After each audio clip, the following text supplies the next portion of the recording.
जय गुरुदेव। और दोस्तों आज हम जो बात करेंगे वो एक ऐसा टॉपिक है कि अगर मान लिया आप किसी भूतनी की प्रेतनी की अगर आप इनकी साधना कर रहे हैं और वो साधना सिद्ध होने के कगार पे है और अगर वो क्योंकि वचन आप उनसे लेंगे कि भाई ठीक है, आप क्या वचन लेंगे कि मैं जब भी आपको बुलाऊंगा तब आओगी और मेरे द्वारा जो भी कार्य होगा वो मुझे आपको करना पड़ेगा और कभी भी मेरे परिवार को नुकसान नहीं पहुंचाओगे। भैया आप यही तो वचन लोगे। और अगर मान लिया कि आपको वो वचन दे देती है और उसके बाद वो कहती है कि आपको भी वचन देना होगा और वो आपसे इच्छा करती है कि आप मेरे साथ संभोग करेंगे। अब बात यहां पर फंस जाती है। देखिए, अगर वो सिद्ध होती है और संभोग करने के लिए कहती है और कहेगी कि मैं तभी सिद्ध हो पाऊंगी, तो जो संभोग की इच्छा वो रखती है, ऐसी स्थिति में हमें क्या करना चाहिए? देखिए, ये स्थिति बहुत खतरनाक स्थिति होती है। कुछ लोगों को लगता है कि भाई ये तो बहुत नॉर्मल सी बात है और संभोग कर लेंगे, कोई प्रॉब्लम नहीं है। और बहुत से लोग तो खुश भी होते हैं कि जी हमें एक संभोग करने के लिए एक ऐसी पारलौकिक शक्ति मिलेगी। लेकिन आप उसके पीछे की विडंबना को नहीं जानते हैं कि फिर आपके साथ क्या होने वाला है।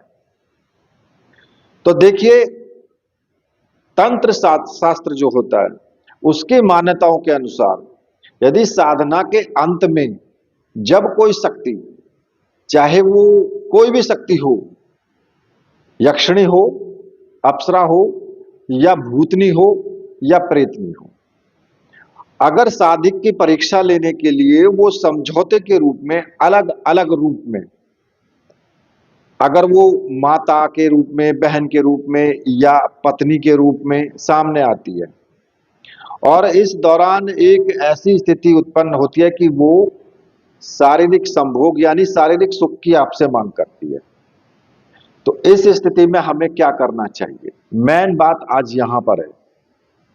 क्योंकि बहुत से लोग ये कहते हैं कमेंट करके कि जी आप हमें मतलब पत्नी के रूप में अप्सरा को प्राप्त करना है या फिर यक्षिणी को पत्नी के रूप में प्राप्त करना है। खैर, एक बात जहां तक है, अगर वो अप्सरा और यक्षिणी के रूप में बात की जाए या फिर और दूसरी किन्नरी हो गई, इनके रूप में बात की जाए तो स्थिति थोड़ी सी अलग हो सकती है। वो मैं आपको किसी और वीडियो में आपको बताऊंगा। लेकिन यहां जो बात आ रही है, यहां बात आ रही है कि भूतनी या प्रेतनी या पिशाचनी, बात इनके ऊपर है। तो देखिए, शारीरिक जो संबंध है वो हमें नहीं बनाना चाहिए क्योंकि इसका नकारात्मक प्रभाव होता है। अब बात क्या क्यों नहीं बनाना चाहिए, बात यहां पर भी आती है कि देखिए, प्राण और ऊर्जा इन दोनों का क्षय होता है। क्योंकि अगर आप अभौतिक या फिर नकारात्मक जो शक्तियों की ऊर्जा है वो बहुत भारी होती है और तामसिक भी होती है। अगर उनके साथ में आप शारीरिक संबंध बनाने की इच्छा रखते हो या वो इच्छा रखती है या आप बनाते हो, तो मनुष्य की जो जीवनी शक्ति होती है जिसे हम प्राण ऊर्जा बोलते हैं, वो तेजी के साथ में घटती है। उसका स्तर जो है तेजी के साथ में डाउन होता है और जो साधक की शारीरिक और मानसिक रूप से जो है वो कमजोर होने लगता है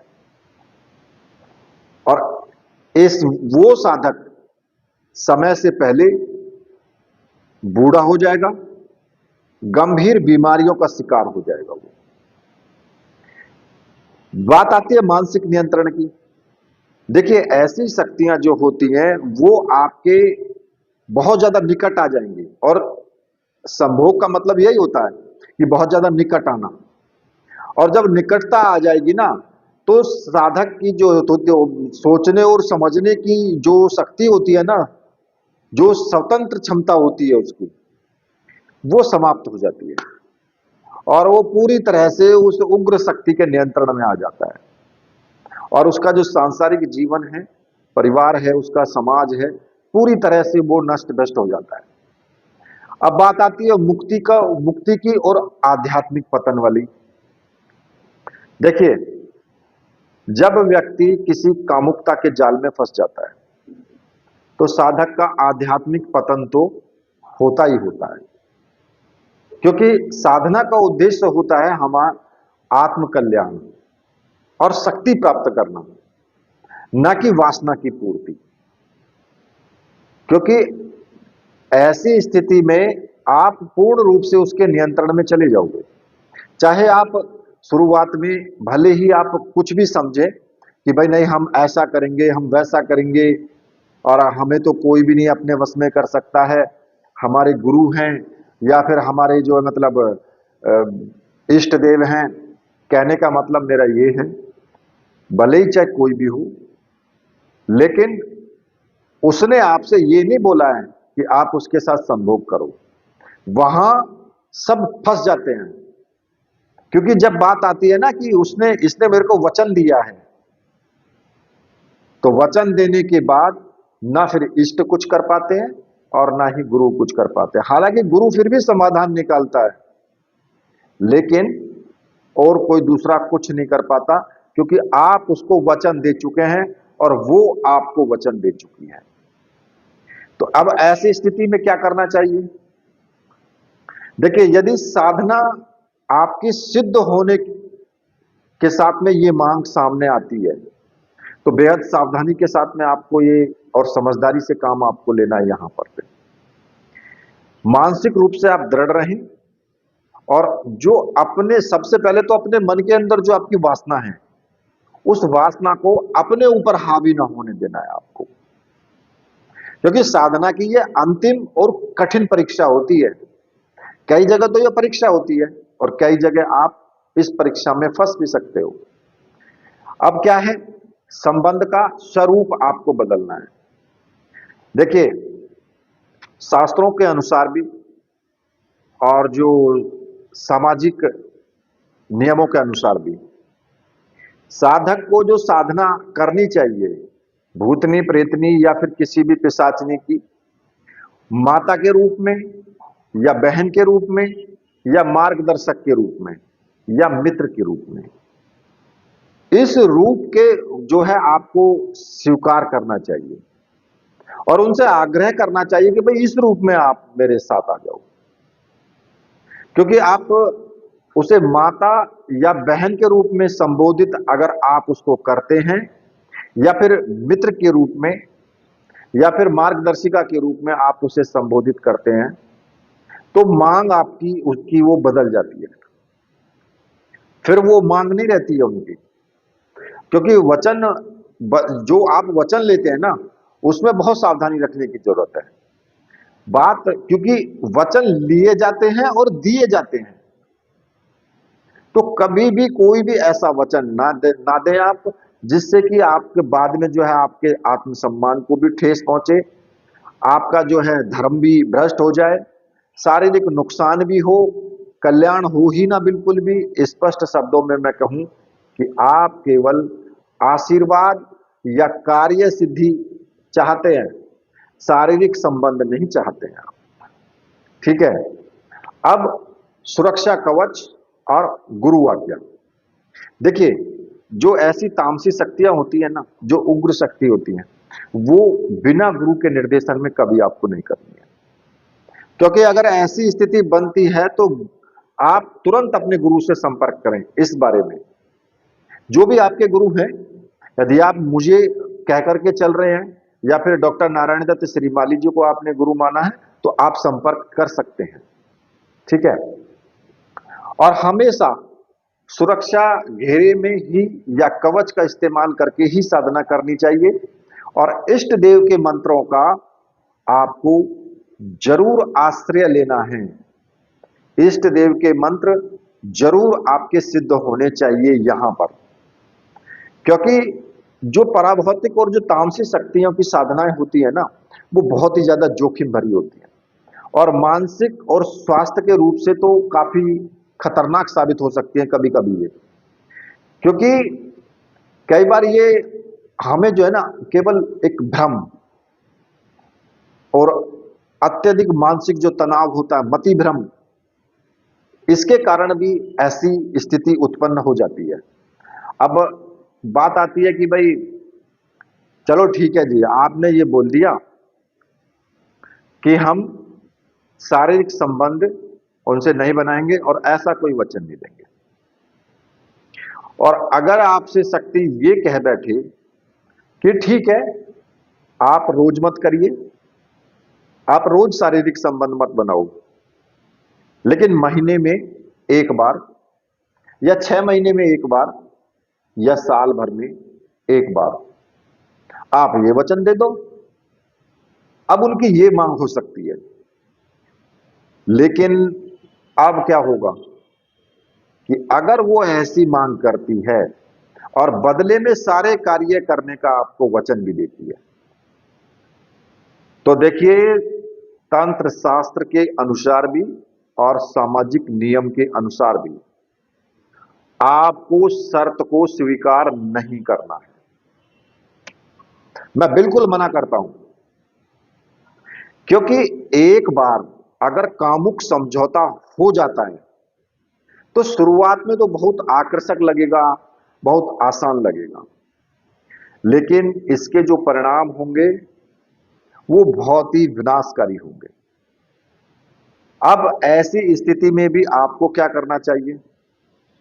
देखिए, इस शर्त को तो आपको बिल्कुल भी स्वीकार नहीं करना है, क्योंकि ये एक छलावा है। आपको लग सकता है कि भाई 1 महीने में या 6 महीने में या फिर 1 साल में शारीरिक संबंध बनाने से जो है क्या हर्ज है, उसमें क्या दिक्कत है, बाकी समय तो शक्ति मेरे सारे काम करेगी।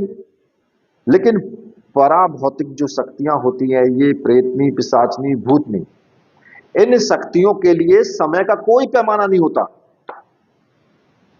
वो एक एक ही मुलाकात में आपकी इतनी प्राण ऊर्जा को खींच ले जाएगी कि आपको संभलने के लिए कई महीने लग जाएंगे। अब आप इसमें यह भी कह सकते हैं कि जी ठीक है, लेकिन मेरी मर्जी से होगा। तो यहां भी मैं तो आपको यही बोलूंगा कि यहां भी स्वीकार मत करना, बिल्कुल इस चीज के लिए तो हां करना ही मत। अब बात आती है कि भाई ठीक है, महीने में, साल भर में एक बार हुआ, लेकिन धीरे धीरे क्या होता है, धीरे धीरे स्लो मोशन में वो एक बार शारीरिक संबंध बनाने पर साधक और उस शक्ति के बीच में जो उसका ऑरा होता है, आभा मंडल जो होता है, वो दोनों का जुड़ जाता है आपस में। और इसके बाद में वो शक्ति धीरे धीरे आपके विचारों, आपके सपनों, आपकी दिनचर्या पर हावी होने लगती है। और कुछ समय बाद साधक को अपनी मर्जी पर नियंत्रण न रहता ही नहीं है। मतलब आपका माइंड, आपके विचार सब आपके नियंत्रण से बाहर हो जाएंगे। और लास्ट में क्या होगा कि आप जब वो कहेगी तभी आप संबंध बनाने के लिए तत्पर रहेंगे। ठीक है। अब बात आती है कि सांसारिक और जो पारिवारिक जीवन है उसका तो अंत हो ही जाता है, क्योंकि जब आप ऐसी शक्तियों के साथ में शारीरिक संबंध बनाने लगते हैं, उनके साथ जुड़ जाते हैं, तो साधक अपनी मर्जी से चाह कर भी अपना वास्तविक जो जीवन है, अपनी पत्नी, बच्चों, परिवार, उनके प्रति न्याय कर ही नहीं पाता वो। और वो जो शक्ति है, उस शक्ति की ईर्ष्या भी इतनी बढ़ जाएगी कि वो साधक जो होता है वो उसके परिवार को नुकसान पहुंचाएगी और उन्हें दूर करने की कोशिश करेगी, क्योंकि उसको लगेगा कि भाई ये इनकी पत्नी है, ये इनके बच्चे हैं, अगर ये अपनी पत्नी के पास जाएंगे तो मेरे पास नहीं आएंगे। उनको ईर्ष्या हो जाएगी और उस ईर्ष्या में वो आपकी पत्नी को परेशान करेगी, आपके बच्चों को परेशान करेगी। अगर आप महीने में, साल भर में या 6 महीने में एक बार संभोग की इच्छा भी आप उनकी मान लेते हैं तब, ठीक है, तो अब ऐसी स्थिति में आपको क्या कदम उठाने चाहिए कि भाई, मतलब वो आप क्या करें फिर? देखिए, यदि साधना के अंत में वो शक्ति आपके सामने ये शर्त रखती है, तो आप शर्त को स्पष्ट रूप से बिल्कुल ठुकरा दें और वचन बिल्कुल नहीं, आपको नहीं देना, क्योंकि तंत्र में वचन देना ही सब कुछ है। जब तक आप हां नहीं करोगे तब तक वो शक्ति जबरदस्ती नहीं कर सकती है, बिल्कुल जबरदस्ती नहीं कर सकती है, क्योंकि आपका सुरक्षा कवच मजबूत है, स्पष्ट है। तो शांत शब्दों में कहें कि मुझे ये शर्त आपकी मंजूर नहीं है, ठीक है। अब इसका विकल्प क्या है? देखिए, आप उनसे ये कह सकते हैं कि मैं तुम्हें मासिक या वार्षिक रूप में आपको भोजन दूंगा, आपको कोई बलि दूंगा, कोई नैवेद्य दूंगा, ये मैं अर्पित कर सकता हूं, लेकिन शारीरिक संबंध की मर्यादा को मैं पार नहीं करूंगा। कई बार ये शक्तियां क्या होती है कि ऐसा विकल्प देने के लिए मान जाती है कि भाई मैं ऐसा कर दूंगा तो आप ऐसा कार्य कर लें, नाते को बदलें, जो आपने उनको नाता दिया है उस नाते को बदले। उनसे कहें कि मैं तुम्हें अपने सहायक के रूप में या मित्र के रूप में या मार्गदर्शक के रूप में मैं देखना चाहता हूं, बस इससे के अलावा मैं किसी और रूप में नहीं देखना चाहता, ठीक है। साधना का विसर्जन कर दें। अगर वो अपने कामुक बात पर अड़ी हुई है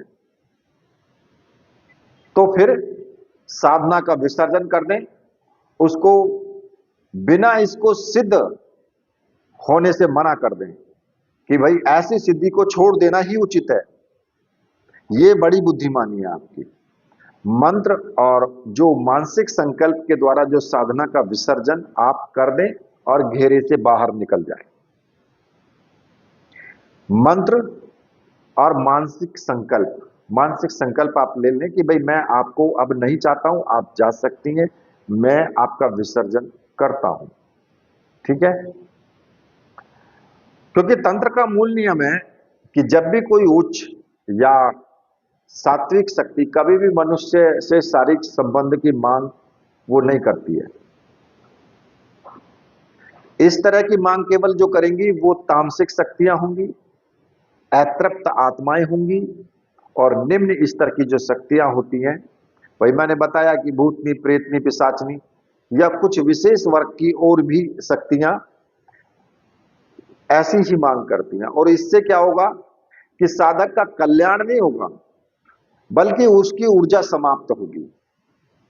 और कुछ टाइम के लिए तो आप जो है थोड़ा सा चमत्कार कर सकते हैं, लेकिन उसके बाद धीरे धीरे आपकी ऊर्जा खत्म होती चली जाएगी और आप केवल भोग विलास और संभोग के बीच ही जुड़े रह जाओगे।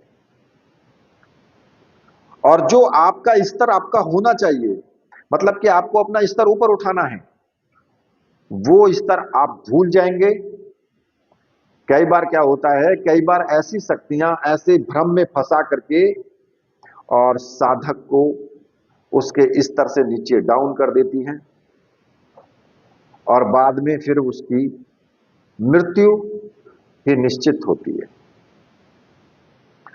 तो देखिए, अगर ऐसी कुछ शर्तें आप रख सकते हो उनके सामने, देखिए जो मैं बता रहा हूं आपको, क्योंकि निम्न स्तर की जो शक्तियां हैं, जो तामसिक हैं, भूतनी, प्रेतनी, पिशाचनी या कुछ और उग्र शक्तियां हैं, डाकनी वगैरह, शाकनी है, तो इनको पूरी तरह नियंत्रण में लेने के लिए बेहद चालाकी से शर्त रखनी पड़ती है, जिससे कि साधक की प्राण ऊर्जा का, मानसिक स्वतंत्रता का और उसके पुण्यों का दोहन ना हो, बिल्कुल भी खत्म ना हो वो, बिल्कुल भी। अब कैसी शर्तें? देखिए, अजीबोगरीब शर्तें, अचानक से असमय बुलावे की शर्तें वो आपको रख सकती हैं। वो बहुत चालाकी से रख सकती है इन शर्तों को, अचानक से और असमय बुलाने की शर्त। वो शर्त रख सकती है कि जब भी वो याद करेगी, चाहे दिन हो या रात हो या आप कहीं पर भी हो, आपको सब कुछ छोड़ करके एकांत में उनके पास आना होगा और मानसिक रूप से जुड़ना होगा। अब बात आती है कि भाई चलो ठीक है, स्वैपन के माध्यम से जुड़ाव कर लेते हैं। यदि साधक या आप जागते हुए संबंध करने से मना कर देते हैं, तो वो शर्त रखेगी कि नींद के समय में, सपने के टाइम में साधक को आत्मसमर्पण करना होगा। ठीक है, वहां हम कर सकते हैं। अब आप सोचोगे कोई बात नहीं है, सपने की तो बात है, स्वपन दोष की। अब क्या होगा, स्वपन दोष के रूप में वो जो है, जो शक्तियां हैं, वो आपका शोषण करेंगी, आपको सपने में दिखाई देंगी और दिखाई देने के बाद आपके साथ संभोग करेंगी। आपकी प्राण ऊर्जा का दोहन वो वहां से भी करके ले जाएंगे, या फिर किसी शारीरिक चिन्ह का त्याग, जैसे कि कुछ शक्तियां साधक के शरीर के किसी हिस्से पर स्थायी निशान, जैसे कि चीरा लगाना या अपने रक्त या वीर्य का एक हिस्सा उन्हें समर्पित करने की शर्त रख सकती हैं। बहुत चालाकी से रखती हैं ये शर्त उस वक्त में, लेकिन साधक को भी चालाक रहना पड़ता है। और अगर तुमने ये वीडियो पूरी देख ली तो 100% आप मार नहीं खाओगे। ठीक है। अब क्या होता है कि ये शक्तियां जो हैं ईर्ष्यालु स्वभाव की तो होती हैं, और आप ये भी ये चाहते हैं कि भाई इनका जो प्यार है, साधक का प्यार, किसी और के साथ ना बटे। तो अब आपको इनकी ये शर्तें भी बिल्कुल नहीं माननी है। मतलब कि शारीरिक संभोग की शर्त आपको बिल्कुल नहीं माननी है, चाहे वो मानसिक रूप से संभोग हो, स्वप्न के रूप में संभोग हो, या फिर जागते हुए संभोग हो। ये तो मानना ही आपको नहीं है। पूर्ण एकांत या अकेलापन शर्त हो सकती है कि आप कभी किसी दूसरी स्त्री की तरफ नहीं देखेंगे, या अपनी पत्नी से शारीरिक संबंध पूरी तरह खत्म कर देना है आपको। यह भी शर्त हो सकती है उनकी। परिवार का त्याग, कुछ उग्र साधनाएं तो ऐसी होती हैं कि उनमें यह शर्त यहां तक आ जाती है कि भाई आप अपने बच्चे, अपनी पत्नी, अपना परिवार, अपने माता पिता से भावनात्मक दूरी आपको बना लेनी होगी। अब यदि साधक उनके प्रति प्रेम दिखाता है तो शक्ति परिवार के सदस्यों को बीमार करना शुरू कर देगी, उन्हें डराना धमकाना शुरू कर देगी। अब गोपनीयता की शर्त भी वो रख सकती है। गोपनीयता की कैसी? कि भाई मेरे और तुम्हारे बीच में जो भी हो रहा है वो किसी तीसरे व्यक्ति तक, यहां तक कि आपको अपने गुरु को भी नहीं बताना है। और ये सबसे खतरनाक शर्त है। ये शर्त सबसे खतरनाक है, क्योंकि जब साधक जो है किसी से बात ही नहीं कर पाएगा तो वो पूरी तरीके से शक्ति के चंगुल में फंस जाएगा। और खासकर अगर गुरु से बात नहीं कर पाएगा, क्योंकि मैन तो गुरु ही उसे निकालने वाला है ना भंवर से। और वो पहले ही क्या बोल देगी कि आपको अपने गुरु को भी बिल्कुल नहीं बताना है ये बात, और जब आप वचन दे देंगे तो फंस जाएंगे। अब जो तामसिक शर्त हैं उनसे जुड़ी हुई आपकी दिनचर्या या फिर आपके आहार, जो आप खाना वगैरह खाते हैं, आपकी सात्विकता जो होती है उसको बिल्कुल एकदम नष्ट कर देंगी। या तो वो आपके सामने ऐसी शर्त रखेंगे कि अपवित्र रहने की मांग, मलिन साधना। कुछ शक्तियां ऐसी शर्त रख देती हैं कि साधक को महीनों तक नहाना ही नहीं है, शमशान में गंदगी के करीब रहना है, या मासिक धर्म के रक्त जो वो होता है, खून होता है, और मलमूत्र जैसी अपवित्र चीजों का प्रयोग पूजा में करना है। ऐसी शर्त भी हो सकती है, और खासकर कर्ण पिशाचनी साधना में। ठीक है। या फिर तामसिक भोग भी हो सकता है कि भाई हर महीने एक निश्चित समय पर तुम्हें मदिरा का भोग देना होगा, या मांस का, या किसी भी पशु का, मछली की, ऐसी चीजों की वो बलि की मांग रख सकती है। यदि किसी कारण से तुमने ये भोग देना शुरू कर दिया, और अगर तुम भोग देना भूल गए या उसमें असमर्थ हो आप भोग देने में, तो वो शक्ति साधक पर ही हमला कर देगी। ये भी आप ध्यान रखना है आपको। धार्मिक कार्यों पर रोक ये शर्त रख सकती है कि किसी सात्विक मंदिर में नहीं जाओगे, अपने इष्ट देव जैसे कि हनुमान जी, शिव, भैरव, दुर्गा, इनकी पूजा नहीं करोगे, घर में गंगाजल कपूर का इस्तेमाल नहीं करोगे। ऐसी शर्त रख सकती है। अब क्या है, वचन और भविष्य की गुलामी हो जाती है, क्योंकि सबसे बड़ी उनकी चाल ये होती है कि साधक अपने जो भविष्य है आगे का, उसका सौदा कर ले हमसे बस। मृत्यु के बाद की भी शर्त हो सकती है उनकी। कैसी शक्ति? ये शर्त रख सकती है कि भाई इस जन्म में मैं तुम्हारी गुलामी कर रही हूं और तुम्हारे काम कर रही हूं, लेकिन तुम्हारी मृत्यु के बाद तुम्हारी आत्मा मेरे वश में रहेगी, मेरे लोक में रहेगी, और तुम सदा के लिए मेरे अधीन रहोगे। शास्त्रों में प्रेत योनि की प्राप्ति कहा गया है इसको। और अगर आप ऐसा वचन दे देते हैं तो फिर आपको पता ही है, आप छुटकारा पाना मुश्किल हो जाता है फिर। और ऐसी स्थिति में सिर्फ गुरु ही छुटकारा दिला सकता है। अब कार्य की जो सीमा है वो कह सकती है कि भाई आप केवल बुरे और विनाशकारी कार्य ही करेंगी, सात्विक और पुण्य के काम नहीं करेंगी। इससे साधक का पतन हो जाता है, और वो कर्म बंधन में बुरी तरह, उसके ऊपर जो कर्म के बंधन है, जो कर्म की टोकरी है ना, वो बुरी तरीके से उसके सर पे रख जाएगी, क्योंकि वो तो बुरे काम करेगी, अच्छे तो करेगी नहीं जब आप वचन दे चुके हैं। तो वो जो कर्म है, जो आप पाप कर रहे हैं, वो कहां आप भोगेंगे? वो तो आपके साथ लग जाएगा। तो देखिए,